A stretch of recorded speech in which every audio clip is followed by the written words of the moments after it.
Right, some quick communications news in brief now before we move on to our next story. And the German Transport Ministry coming under fire for this controversial bike safety ad, which has been labelled as stupid and sexist by women's groups. The campaign, which set out to persuade cyclists to wear helmets under the slogan, "Looks like shit but saves lives," well, it was slammed for using naked models to sell the idea. So as Cyclone Idai raged and reporters were doing the hard work on the ground, as we've just explored, bringing the story to audiences, this video surfaced online, claiming to be a must-watch line of footage from the scenes in Mozambique. In reality, though, it was footage from the 2011 tsunami in Japan. Now, according to Africa Check's Kate Wilkinson, not the first time that false weather-related videos have been distributed. Kate, a very warm welcome to you. Let's start off with disasters generally, whether it's a weather disaster, whether it's an earthquake. It's fertile ground, I imagine, for this type of thing to happen. Why and how? That's a really good question, and unfortunately it's not one that we always have the answer to. When we look at disasters of this kind, normally when there's a large amount of tragedy and human casualty, we do see false news percolating and circulating around it. And we can speculate. Sometimes these stories or videos are thought to be accurate, and often people's reaction to share them is actually a good intention. They see this video, they don't have the skills or the knowledge to realize that it's not true, and they click the share button because they want to share the scale of this terrible tragedy with people. The question that we don't have the answer to is, who are these people who insert this false information into the narratives around these stories, and why do they do it? Because they don't contribute, they don't help us understand it, and they really detract from the hard work that's done by journalists on the ground. It's fear-mongering, in other words. In some ways, yes. And we see it whether it's now in Mozambique, we've seen it in storms and cyclones in Durban, and really in events all around the country. And another really negative impact of this sort of spread of false information is that it makes us numb to quality of information. If we're constantly being bombarded with stories, with videos and pictures of false narratives, of false stories, it makes us harder to detect when something is true. So either we reach a point where we believe everything or we reject everything, and neither of those two options really helps us consume media.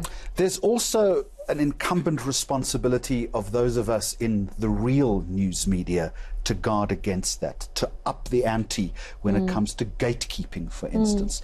But often we ourselves in this business fall prey to this because we're always in a hurry to meet a deadline and get exclusive material out there. It's an indictment often against us. It is, absolutely. And what we see, I think we have to acknowledge that in some cases, and increasingly it is the case, often footage and videos and stories are breaking on social media. And there is a very difficult situation for journalists where you see something being shared on social media, spread widely, you know, it could be true. And if it is accurate footage, it's a huge scoop. And you want to be the journalist or the newsroom that's going to break that video and bring it to a wider audience. And we've seen this with a video which reportedly showed the Cyclone Idai in South Africa, which the video showed a car being washed over an embankment, and it was a really horrifying video, and stills from that video actually ended up on front pages in South Africa. But it wasn't a video from South Africa, it was actually a video from Pakistan.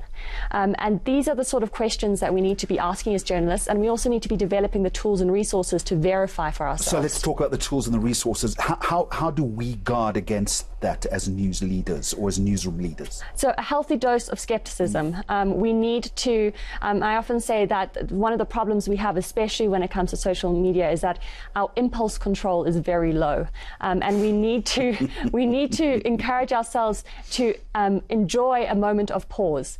Our fingers are often itching to hit a retweet button or to include it in a news broadcast, but taking a moment, taking a beat to actually look at something and run it through the critical questions in your brain that we all have is a very important first step.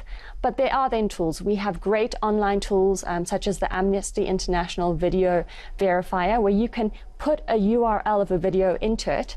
It will extract stills and it will search for those around the internet to see if it's been used before. And often just Googling a general description of what is happening in a video is going to pick up if it's ever been shared or spread before. Just take your foot off the pedal a little bit, but the reality, as you well know, in this business is we find it very hard to do that. Let's move away from natural disasters. There's another very good example, something called the Momo Challenge.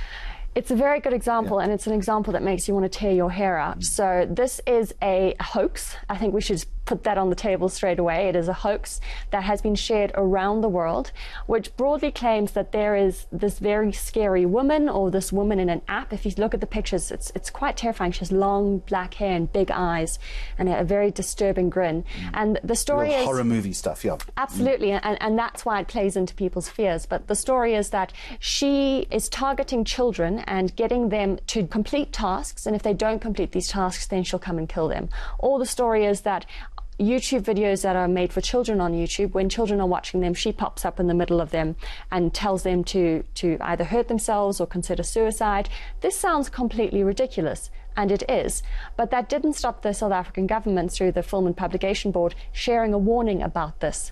And this is a situation where you have a hoax, which many people would dismiss, but then you have a figure of authority. You have a government leading it credence.